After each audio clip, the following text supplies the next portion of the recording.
What is Pan-Africanist about the legal profession? There are three streams of legal profession that you see in Africa.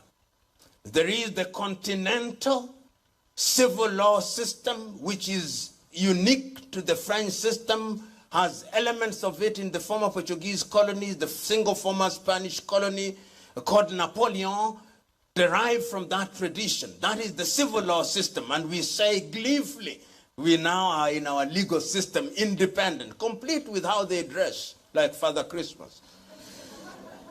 Then you have the common law system, which is derived from the law, the reception date, 12th of August, 1897, when we received the common law, and we are very happy about it.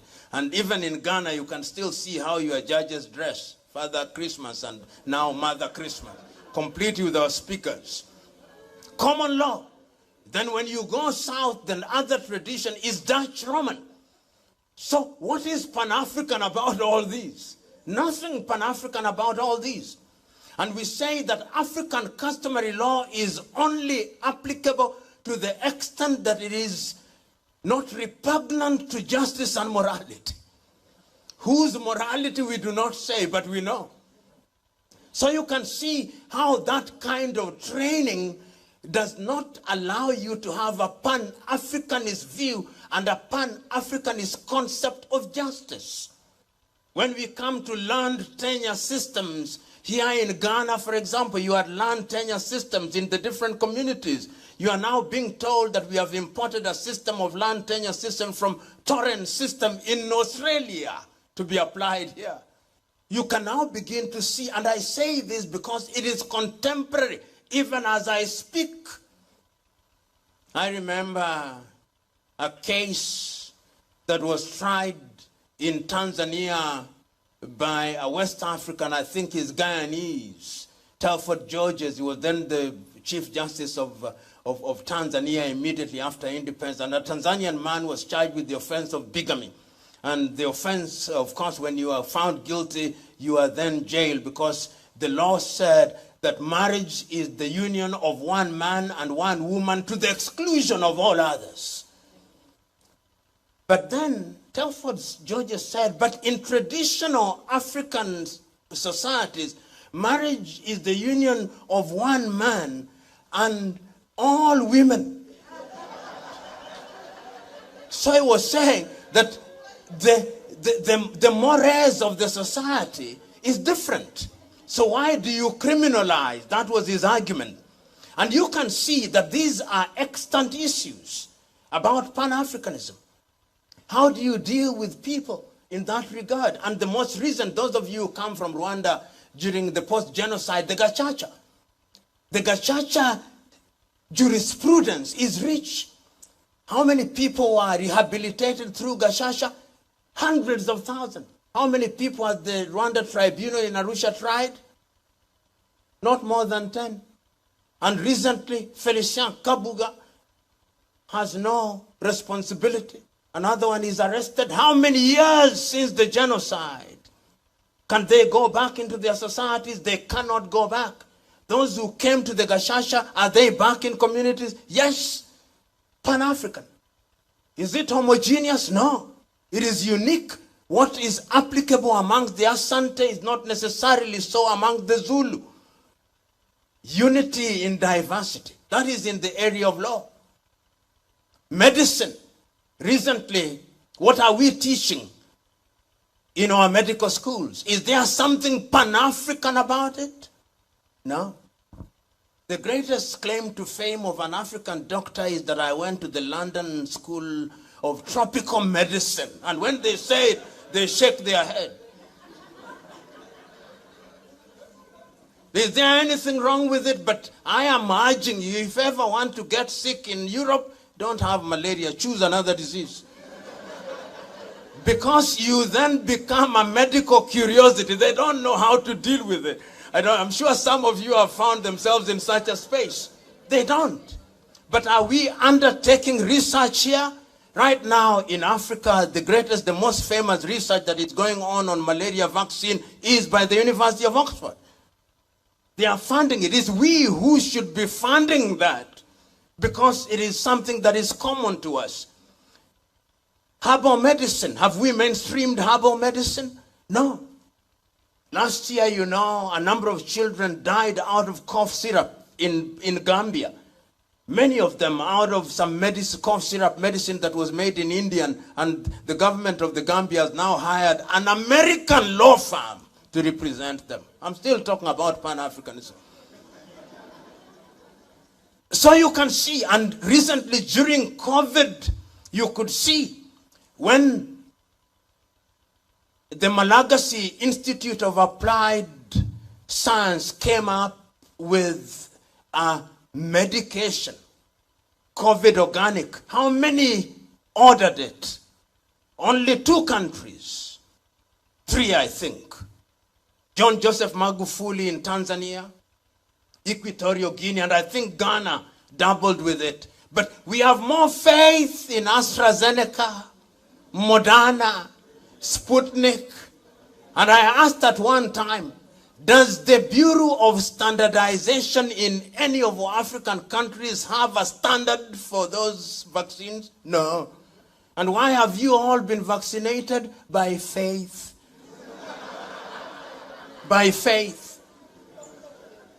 Because you don't know. So you can see that, but herbal medicine, and I'm saying this because this is Pan-Africanist. You go to India and look at Ayurveda, mainstreamed. They have mainstreamed their own medication. And people now go to health farms in India and Kerala. You go to China, they have mainstreamed their own medication. But you talk about African medicine is, that was witch doctors. Our African doctors are witch doctors. Black magic. So I'm saying, why are we not teaching these? Go into engineering. Right now, in every African country, what you see are Chinese. We have been producing engineers in the thousands. But what do you see? Which begs the question, what are we teaching in our engineering schools? What about environment? Is there a Pan-Africanist element in that regard? Look at the plastic pollution. Look at our own contribution to the COP and climate change. The desertification arrest which we tried, and I think Senegal has done the best in terms of trying to arrest desertification. One can go on, but I want to conclude. What I'm saying, therefore, is we must decolonize our education system. And the decolonization of our education system means that we must revolutionize our curriculum. And when we look at our curriculum, we must ask ourselves what it is that we teach at our universities at all levels. Whether it is in the sciences or in the humanities. It saddens me, and I know that knowledge has no geographical boundary. That I know. But I know that knowledge must also be localized in order to respond to the realities of a particular environment. If you go to the Scandinavians now, the Finnish model of education is praised. Who teaches in the kindergarten in Scandinavian countries? PhDs. Who teaches in our kindergartens? I'm not going to say who they are out of respect. But if the foundation is weak, then what are you doing? Some of our very best should teach at the foundational level. And I'm going to say that is how you begin to infuse this Pan-African concept in our entire discourse. You go to Scandinavia, see how they teach chemistry. The history of chemistry. The history of biology. The history of mathematics. So that when a child is saying, what is a zero? When did zero acquire value in the history of mathematics? They know. And all these can only be done by revamping our curriculum. And if that is done, it is you who are here, you men and women who are here, who are leading institutions that must begin to think about it and think about it very seriously. And I'm happy that Ashesi University is in that space and is therefore catalyzing the entire process of re-examining. Because Africa is now in a crisis, one may say, if you want to be negative about it, but I think it is on the cusp of something. We are at crossroads. It's a question of where we choose to go. Because crisis is the mother of invention and innovation throughout history. And if that be true, what is it that we can do in the context of Pan-Africanism? We are talking about Pan-Africanism, but Africa is now saying that there are things that we must do. We started saying this in 1908 with the Lagos Plan of Action and said Africa is going to trade to ensure that we increase trade up to 50%. We never did much with African continental free trade. We started saying that we must have African things in the sector of aviation. In 1988, we came with the Yamoussoukro Declaration. In agriculture, we came up with the Malabo Declaration. We came up with the Declaration on Health in Abuja in 2001. On women, we came up with the Maputo Declaration. All these now must be taught at the universities. They are not being taught. Are we teaching Africa Agenda 2063 at any university on a serious note, or we just mention it fleetingly? Those of you who are in the departments of economics, are you teaching Africa Continental Free Trade Area, and are you looking at the tariff and non-tariff barriers here in ECOWAS? In SADC, are you looking at them? In East African Community, are we looking at them? In Central Africa, are we looking at them? In the Maghreb, are we looking at them? And I'm suggesting that it is only through a Pan-African approach. In other words, telling us that there is something unique about the manner in which you do things.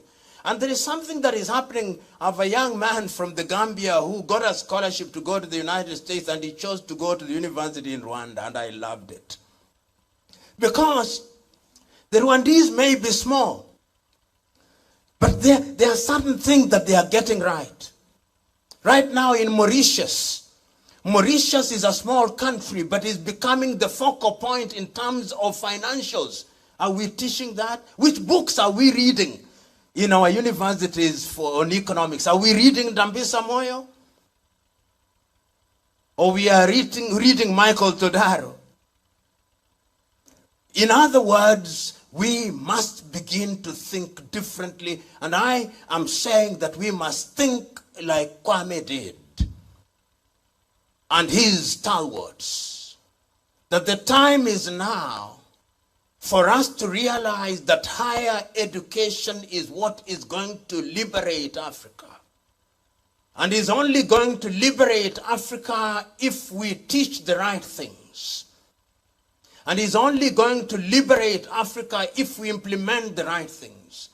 And that is why I understand James Eman Kwejir Agri of Africa, who one day at a class, he came, and I paraphrase, and told his audience that one time a farmer, a naturalist, was walking in the forest, and he picked the young of an eagle and took it home.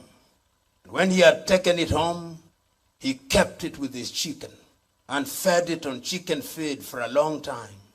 One day, somebody came, a naturalist came to the farmer and said, "Amongst your chicks, there is an eagle." And the farmer said, "I know.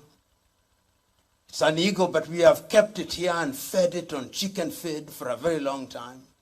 It is no longer an eagle. It is chicken." And the naturalist said, "No. Once you are an eagle, you are always an eagle. Let us try and see if it has some eaglehood remaining in it." And he put it on the palm of his hands and urged it to fly, and it refused to fly. And the farmer said, "I told you. It was once an eagle, but it's no longer an eagle. We have fed it on chicken feed for too long." The naturalist came again and said, "No, it is an eagle." So he put it on the palm of his hand, facing the sun, and it flew and flew, and he looked at the farmer and said, no matter how long you feed an eagle on chicken feed, it's eaglehood doesn't die. It may remember to come back to the chicken, but it is always an eagle. Africa is in that space. Let us be the eagle that James Emmons Kwejiragri talked about. Thank you. Kwame is clear, but it must always be remembered that people meet in Addis Ababa when Africa is split into two ideologically on all things. The Monrovia group, led by William Tubman, including Felix Houphouët-Boigny, including Leopold Sédar Senghor, hold the view that we should slow things down. The Casablanca group, led by Kwame Nkrumah, Modibo Keita, Ahmed Ben Bella, Gamal Abdel Nasser, say we must change things now. So they meet in Addis Ababa as the Monrovia group and the Casablanca group. Ultimately, the OAU is a creation and a triumph for the Monrovia group. So Africa creates a weak organization. And I say this because ultimately when you look at the institutions that are then formed even on education, they begin to germinate from Addis Ababa. So we go back. And we start now to struggle for independence for the countries that have not regained independence. The Freedom Fighting Office is opened in Dar es Salaam in Tanzania to focus on apartheid, South Africa, and Ian Smith's Rhodesia and Southwest Africa and other countries that have not regained independence. But now, the countries, the new countries are faced with reality. You go to some of the countries, you only have one graduate or 10. And I want you to look at each one of those countries. Look at Rwanda, Urundi. There were no more than 10 graduates. Look at Kenya. There were no more than 500 graduates. And you can go on and on. You have a crisis of governance.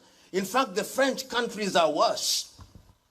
Guinea-Conakry, I forgot to mention Ahmed Sékou Touré. When the French are leaving after the yes-no vote in 1958, they destroy everything in Algeria, they destroy everything in Guinea-Conakry, they destroy everything in Mali, then the Sudan. They destroy everything. Now, how do you govern? How do you have universities when there are no lecturers? How do you run your hospital facilities? How you deal with agriculture? You've inherited institutions where there is not possibly a single African professor. How do you do this? The crisis of education now comes in and you have to go into quick training. And that is where, and I'm jumping this, where the airlifts now come in. The airlifts are happening in different parts of the world. Ghana, you are now on a crash program, taking young people to the United States of America, taking people to the United Kingdom in Ruskin College, taking people later, of course, to the Patrice Emery Lumumba University in Moscow, because there is also a competition there. The Soviet Union, because it is now also a struggle for the neo-colonial project is now alive. So in Kenya, they have what is fundamentally the Kennedy Airlift. The Kennedy Airlift in Kenya is initiated, actually, Kenyans don't actually accept, but this is the reality. The Kennedy Airlift is attributed to Thomas Joseph Mboya, but it was a Gikonyo Kiano, who, having earned his PhD in the United States, who came with the idea. And then they take 800 people to become the civil servants. On the other hand, the Soviet Union is also taking people to Hungary, East Germany, and the Soviet Union. There is a crash of people who then come back to become pioneer educationists. And you see it in Tanzania, you see it in different ways. And I say that we may understand the Pan-African component of education and the ever-present hand of the neo-colonizer in the entire arrangement. So those of you who went to the Soviet Union, you come in, once again, you always went there and they came with Russian girls who are watching them very closely. And if you look very closely, out of 10, 7 were married to Russian girls or East German girls. Those who go to the United States, and for the ladies, of course, you are a little bit more discreet, so you never came with the men. But for the men, you find they come up either with the Caucasian or African Americans. But you can see the process of indoctrination is alive and well. So when they come back, they begin to populate our universities. And the universities are organized in a manner, as I said a little earlier, the East African University in Dar es Salaam, or rather in Kenya and Tanzania and Uganda, you now have specialty. It's called the University of East Africa. That is what we inherit. How do we deal with the University of East Africa? They were specialized.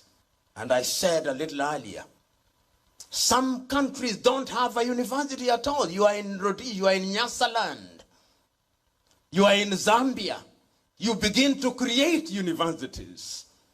You create the University of Zambia. You are in Rwanda, Urundi. You create a university. You find yourself in the Democratic Republic of Congo, which immediately after 1961, there is a problem. How do you create a university? You are Dauda Kairaba Jawara in Gambia. You create a university. The only place you can go to is in Dakar, Senegal. You are in La Côte d'Ivoire. You are in all those countries. How do you create the university and who runs them? And many of you will remember that the first vice chancellors were foreigners for good reason. Some of you are here, you are there at that time, either as graduate assistants or tutorial fellows. Which books are you reading? Are they Pan-African books? Are these Pan-Africanism still alive and well at that time? Because Pan-Africanism also demands, among other things, that the training is directed in a particular way. And you can see major activity. The Ghanaians will know when the Osagyefo comes, is in a hurry. We never rather. Education is given its pride of place. When in 1969 is instituting the Kwame Nkrumah University Institute, which is now the Kwame Nkrumah University. And I want you to read his speech on that day about university education. He is telling Ghanaians, Ghana needs a new kind of man who thinks differently. And he is active across the continent of Africa. He says, we do a Kosombo Dam because we want engineers, we want electricity. He's telling Tubman in Liberia, don't sell your rubber. We tell Firestone, tires must be made here, therefore we need engineers. Train doctors here. That is the Osagyefo. Pan-Africanist to the hilt. Nyerere, being interviewed in 1967 about education, he says, the education system I've inherited here treats and creates an African man or woman whose greatest desire is to run away from his Africanness. We must change that. We must create an African who is educated and whose true north is the love for Africa. And you can see it in Senegal, much more sentimentally and romantically rather than practically. Leopold Sedar Senghor comes with the Negritude movement. And the Negritude movement has been criticized by some people. Like, I know Wole Soyinka did not like it. But this is the genesis. Those of you who are students of history and philosophy will have heard of René Descartes, who says, dubito ego cogito, cogito ego sum. I doubt, therefore I think, therefore I am. And then negritude says, I dance, therefore I am. And Wole said, this man is simply saying that our business as African is to dance. and you can remember the history of the negritude movement and the Festival for Arts in 1966 in Dakar, Senegal, and the subsequent one in Surulere Stadium in 1977, Abubakar Tafawa Balewa Square, about Festac, celebrating art. Senghor responds by saying, I'm saying education must be complete. Maths, chemistry, biology, philosophy. But we must not forget the arts and the humanities. And is reinforced in this by Cheikh Anta Diop, for whom a university now exists in Senegal, and a philosophy of Diopism exists. You can now begin to see that there is this sometimes rising, sometimes ebbing away of the desire to create an education system that is going to address our needs. Africa is in a hurry.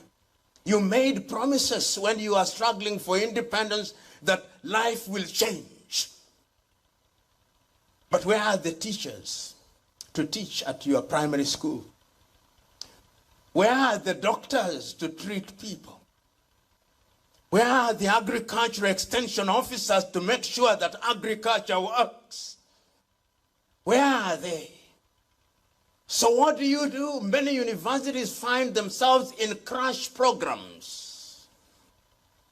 Education without philosophy. Education for acquisition of skills without more. And you can now begin to see all universities in Africa are essentially offering degrees that are not homegrown. Even our own high school examinations are not homegrown. It's Cambridge University, which is setting our education system for O-level and A-level. Our universities are linked. If it is the University of Ibadan, is offering the degrees of the University of London. Nairobi is offering the degrees of the University of London. The university in Angola is offering the degrees of Lisbon. There is an affiliation between the university in Abidjan and Sorbonne because you don't have the capacity. And I'm saying this, how does this affect the Pan-African project?